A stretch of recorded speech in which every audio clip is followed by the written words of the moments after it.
नमस्कार. राज्याचे उपमुख्यमंत्री व दी माळेगाव सहकारी साखर कारखान्याचे चेअरमन अजितदादा पवार यांच्या नेतृत्वात माळेगाव सहकारी साखर कारखान्याचे नवीन पर्व सुरू झालं असून कारखान्याच्या उपपदार्थ निर्मितीत 2 नवीन प्रकल्पांची भर पडणार आहे. या संदर्भात माळेगाव सहकारी साखर कारखान्याचे विद्यमान संचालक योगेश भैया जगताप यांनी वार्षिक सर्वसाधारण सभेमध्ये मोठी घोषणा केली आहे. यावेळी बोलताना ते म्हणाले की पर्यावरण विभागाच्या आदेशानुसार पुढील काळात राज्यातील कुठल्याही साखर कारखान्याला कंपोस्ट खत निर्मिती करता येणार नाही. आपल्यालाही पुढील काळात संजीवनी खताची निर्मिती करता येणार नाही.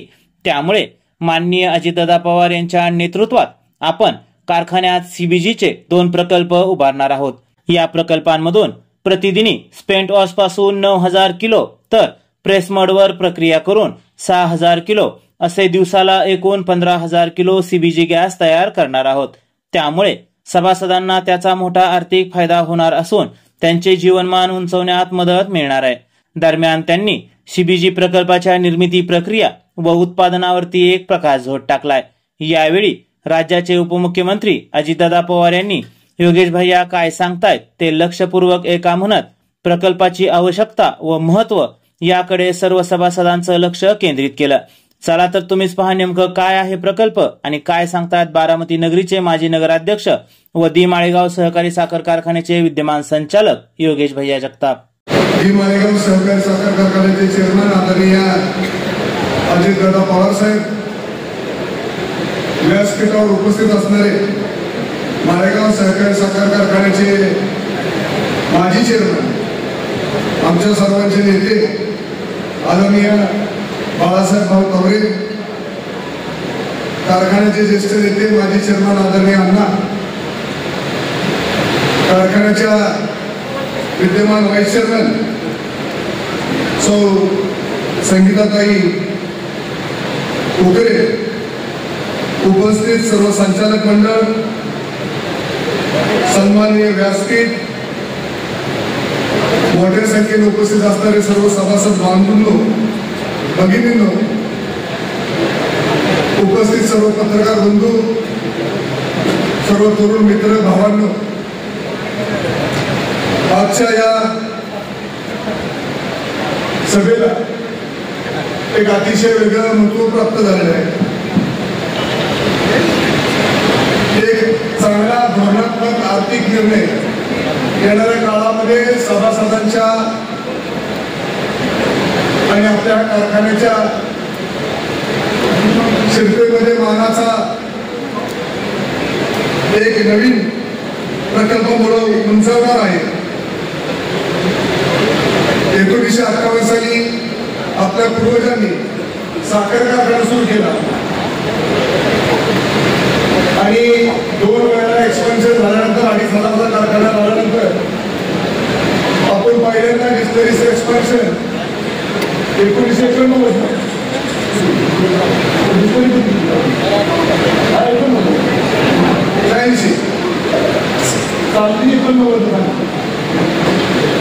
केली आणि पहिल्यांदाच क्रांतिकारी आपल्याला 2 अधिकचे पैसे, साखरेपेक्षा अधिकचे 2 पैसे आपल्याला मिळू लागले. त्यानंतरच्या काळात 2000च्या दशकामध्ये आपण कोयजन केलं आणि कोयजनच्या माध्यमातून शेतकऱ्याला सभासदाला हक्काचा 2 पैसा अधिकचा मिळू लागला. पण हे सगळं करत असताना मित्रांनो, कारखान्यामध्ये एक फार मोठी समस्या होती की आपली साखर उत्पादन चांगलं होत होतं. साखर उत्पादन बरोबर आपल्या कोयजनची निर्मिती होत होती. कोयजनची निर्मिती चांगली होत असताना आपली डिस्टरी चांगली चालत होती. पण डिस्टरीच्या जो स्पेंट वॉश आहे ती अल्कोहोल निर्माण झाल्यानंतर जे पाणी आपण डायजेस्टरमध्ये सर्वप्रथम घालायचो. आणि डायजेस्टर काय आहे? डायजेस्टर असा प्रकार आहे की जो स्पेंट वॉश डिस्टरीतला अल्कोहोल निर्माण झाल्यानंतर जो उरतो खराब पाणी असतं ते आपण एका डायजेस्टरमध्ये टाकतो. त्या डायजेस्टरमध्ये शेणखत टाकून त्याचा आपण प्रक्रिया करून ऑक्सिजन विरहित वातावरण तयार करतो. आणि त्या स्पेंट वॉश मधल्या 2 घटक असतात, सीओडी आणि बीओडी, म्हणजे ऑक्सिजन ऑन डिमांड आणि बीओडी मध्ये बायोलॉजिकल ऑक्सिजन डिमांड. यांचं प्रमाण कमी करतो त्यातले जे बॅक्टेरिया आहेत त्या डायजेस्टरमध्ये ह्या दोन घटकांना कमी करतात आणि त्यातून जी वायू निर्माण होती त्या वायूला आपण CO2 म्हणतो म्हणजे बायोगॅस म्हणतो. आतापर्यंत आपल्याकडे बायोगॅसचा प्रकल्प होता. बायोगॅसचा प्रकल्प आपण तो बायोगॅस बॉयलरला त्याच्याबरोबर बायोगॅसबरोबर आपण बॉयलरमध्ये जाळायचो आणि मोठ्या प्रमाणात आपल्याला त्यातून बायोगॅसचं सेलिंग व्हायचं.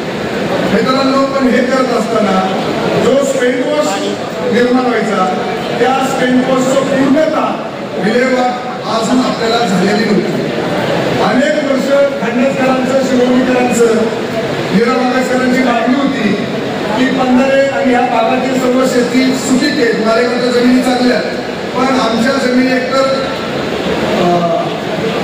त्यामध्ये पाणी चांगलं नसल्यामुळे एक आधीची समस्या, त्यानंतर हे काळं पाणी स्पेंट वॉश होऊन गेल्यामुळे जमिनी अधिकच्या खराब झालेल्या आहेत.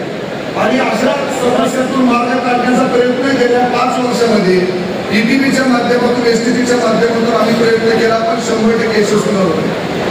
अजितदादा चेअरमन झाल्यानंतर दादांनी निर्णय घेतला की आपल्याला आधुनिक तंत्रज्ञानाच्या साह्याने आपल्याला त्या स्पेंट वॉशचं आणि जे खाली पाणी वाहून जाते काळं पाणी आणि जे जमीन खराब करते, जे बाकीचं आरोग्याला सुद्धा सभासदांची अडचण करते, त्यावरती 100% आपल्याला उच्चाटन करायचं. त्यासाठी म्हणून स्पेंट वॉश वरती बायोगॅसचा प्रकल्प आपण चालू केला करणार आहोत. मित्रांनो हे सगळं करत असताना गेल्या वर्षभरापूर्वी आपल्याला पर्यावरण खात्याचं एक पत्र आलं आणि पर्यावरण खात्याने इथून पुढं मालेगाव सहित देशातील सर्व साखर कारखान्यांना एक नोटीस काढली की इथून पुढे आपल्याला कंपोस्ट खत तयार करता येणार नाही. कंपोस्ट वरती पर्यावरण खात्याने बंदी आणली. आपण इतके दिवस काय करायचो, जो कारखान्याचा प्रेसमड तयार असायचा तो प्रेसमड आपण हातरायचो, त्याच्यावरती स्पेंट वॉश मारून 30-40 दिवसाची प्रक्रिया करून संजीवनी खत निर्माण करायचो. जे संजीवनी खत अतिशय चांगल्या शेतकऱ्यांची मागणी असायची. पण आता इथून पुढच्या काळात आपल्याला संजीवनी खताची निर्मिती करता येणार नाही, कारण पर्यावरण खात्याची आपल्याला तशी बंधन आहे. म्हणून साठी दादांच्या नेतृत्वाखाली आपण पहिल्यांदाच मालेगाव कारखान्यामध्ये CBGचे 2 प्लांट करतोय. एक आहे तो स्पेंट वॉश, हिस्ट्रीच्या स्पेंट वॉशवर 9 टन पर डे म्हणजे 9000 किलो पर डेचा आपण एक प्रकल्प करतोय. आणि दुसरा प्रकल्प हे जे आपण प्रेसमड आहे या प्रेसमड वरती प्रक्रिया करून 6 टन दिवसाचे असे साधारणतः 15 टन दिवसाचं आपण CBGचा गॅस तयार करणार आहोत. तुम्हाला प्रश्न पडला असेल की ते 15 टन CBGचा आपण करणार काय, तर आज तो जो गॅस गाड्यांमध्ये आपण दिला जातो CNG गॅस, CBG गॅस आणि गाड्यांमध्ये दिलेला CNG गॅस मध्ये कुठलाही फरक नाही. तो गॅस आपण जो ऑइल कंपनीला विकला तर 72 रुपये किलो इतका भाव मालेगाव कारखान्याला मिळणार आहे. साधारणतः हा प्रकल्प 270 दिवस वर्षातून 270 दिवस चालणार आहे. 270 दिवसातून साधारणतः 4200 टन इतकी CBG गॅस आपल्याला निर्माण करता येणार आहे. आणि त्या CBG गॅस निर्माण करत असताना मित्रांनो आपल्याला भरीव अशी आर्थिक त्यातून उत्पन्न येणाऱ्या काळात आपल्याला मिळणार आहे. हे करत असताना स्पेंट वॉशचा आणि सर्वात मुख्यतः खांडेकरांना आणि शिरोडकरांना जो प्रश्न त्रासत आहे त्या प्रश्नाचं उत्तर म्हणून जे स्पेंट वॉश आपण टँकमध्ये साचवतो आणि टँकमधून तो स्पेंट वॉश शेतकऱ्यांना काय प्रमाणात देतो, पाऊस आल्यानंतर तो स्पेंट वॉश वाहून जातो आणि नद्यांमध्ये ते काळं पाणी येतं. त्याच्यावरती 100% उपाय म्हणून आपण 7.5 TPDचा मोठा आपण एक ड्रायर प्रणाली आणतोय. ड्रायर प्रणाली म्हणजे काय तुम्हाला सांगतो. ड्रायर प्रणाली अशी आहे की जो स्पेंट वॉश इतक्या दिवस आपण साठून सोडून द्यायचो किंवा स्पेंट वॉश म्हणून आपण संजीवनी खतावर मारायचो, तो स्पेंट वॉश कॉन्सन्ट्रेट करायचा. त्या स्पेंट वॉश वरती गरम वाफ सोडून तो स्पेंट वॉश पूर्णपणे सुकवायचा आणि तो स्पेन वॉश सुकवल्यानंतर जी पावडर तयार होती त्या पावडरला बायोमिथेनेटेड स्पेन वॉश पावडर म्हणतात. ते बायोमिथेनेटेड स्पेन वॉश पावडर म्हणजे पोटॅश रिच खत आहे. त्या माध्यमातून दरवर्षी जे स्पेन वॉश नदीला सोडायचं आणि ज्याच्यामुळे तुम्हाला त्रास व्हायचा त्यातून दरवर्षी आपल्याला 10,000 टन एवढं पोटॅश रिच खत तयार होणार आहे. आणि त्या खतातून मित्रांनो साधारणतः आपली जी भौगोलिक परिस्थिती सुधारण्याकरिता अनेक वर्ष इनऑर्गॅनिक खतं एनपीके खतं जे आपण विकत घेतो बाजारातून त्या इनऑर्गॅनिक खताला सबस्टिट्यूट करून त्या डायजेस्टरमधले खत त्या ह्याच्यामधून जे खत निर्माण होणारे पीडीएम खत म्हणतात त्याला पोटॅश डिराइव्ड फ्रॉम मोलॅसिस. तर त्या खताचं साधारणतः सेंद्रिय कार्बन नितीन सर त्यांच्या वास्तवामध्ये नेहमी सांगतात की आपल्या सेंद्रिय कार्बनशी जमिनीचं कमी झाले. ते सेंद्रिय कार्बन 30 ते 32% वाढणार आहे. आपलं नायट्रोजन त्यातून 1.5 ते 2.5% नायट्रोजन मिळणार आहे. फॉस्फेटचं प्रमाण साधारणतः 0.22 ते 0.25 मिळणार आहे. आणि सर्वात महत्वाचं पोटॅशियम 8.5% आपल्याला मिळणार आहे. मित्रांनो तुम्ही म्हणतात की एवढं सगळं मिळाल्यानंतर नेमकं त्याचा फायदा आपल्याला काय होतो. तर मित्रांनो त्याचा फायदा एवढाच होतो की पोटॅश वनस्पतीचा सर्व भागांमधून पोषण द्रव्य वाहून नेण्यास मदत करते. पीडीएम पोटॅशमध्ये तुम्हाला सांगितल्याप्रमाणे 30% सेंद्रिय कार्ब आहे. वनस्पतीला पाण्याचा ताण सहन करण्याची मदत करते. पीक पक्वतामध्ये मदत करत असून पिकाचा रोग प्रतिकार क्षमता वाढवते. तसंच म्युरेट ऑफ पोटॅश तुलनेत पीडीएम पोटॅशमध्ये क्लोराईडचे प्रमाण नागण्य असल्या कारणाने जमिनीस कुठल्या प्रकारचं घात होत नाही.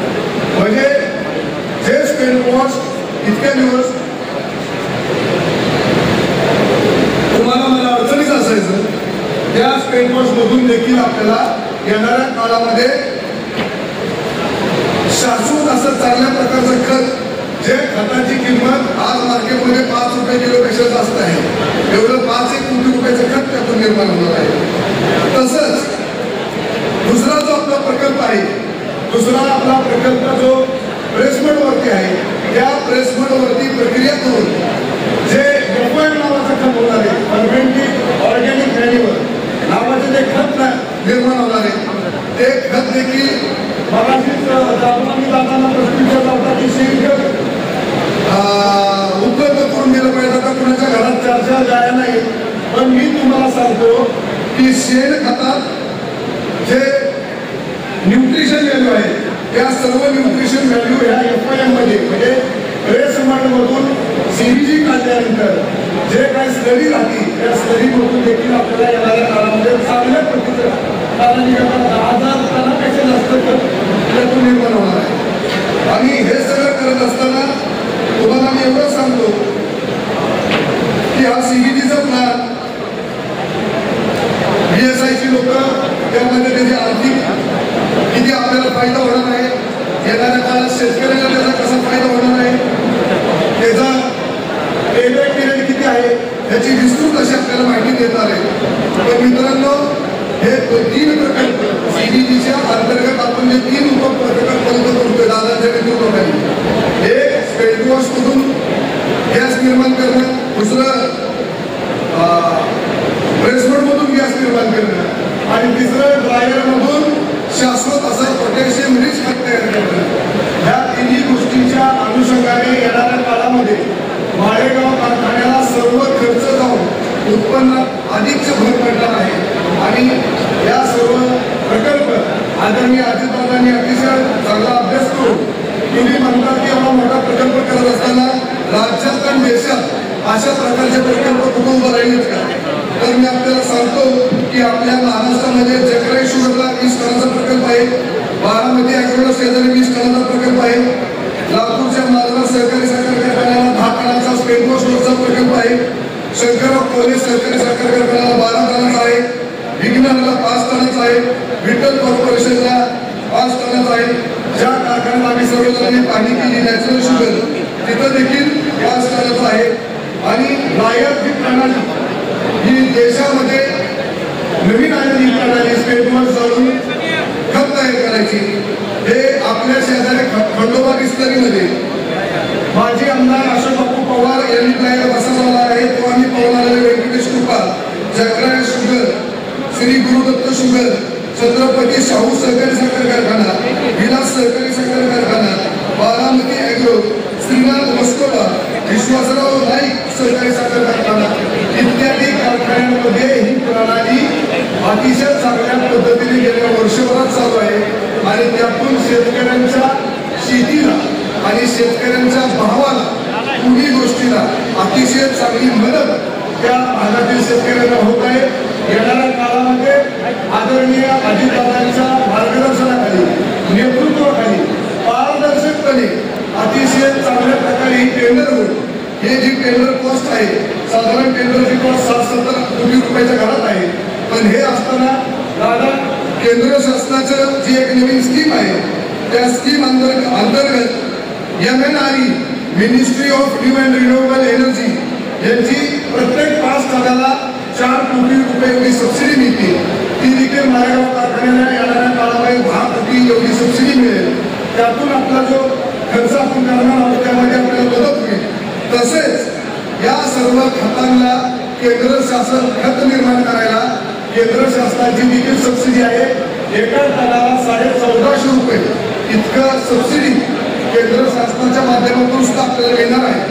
तर असं इंग्लिशमध्ये म्हणतात विन विन परिस्थितीमध्ये सगळ्या बाबतीत शेतकऱ्यांचा फायदा करून देणार आहे हा CBG आणि हा डायजेस्टर तसंच बाहेर प्रकल्प आहे. याला आपण सर्वांनी आवाजावी मताने मंजुरी द्यावी.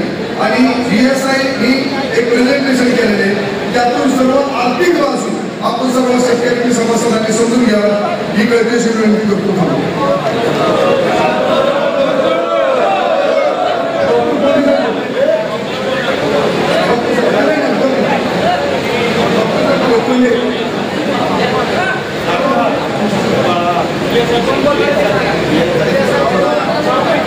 हे BSIचे संपूर्ण महाराष्ट्रातील देशातील डिस्टरी विभागाचे तसेच या CBG प्रकल्पाचे अतिशय अभ्यासक PhD असे अनुभवी अधिकारी आहेत.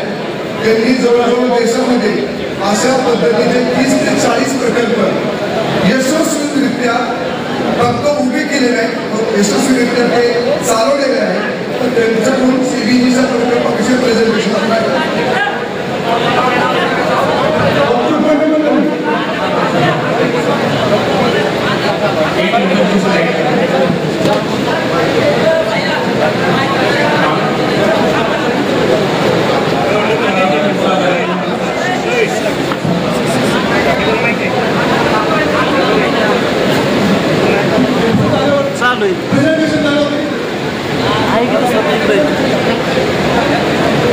आपण 15 टन CBG प्लांट आणि 0 लिक्विड डिस्चार्ज डिस्टिलरीचे एक्झिस्टिंग लोक जी आपली 60 KLPDची सी मोलेसेस डिस्टिलरी आहे, 90 KLPDची सिरप मोलेसेस डिस्टिलरी आहे.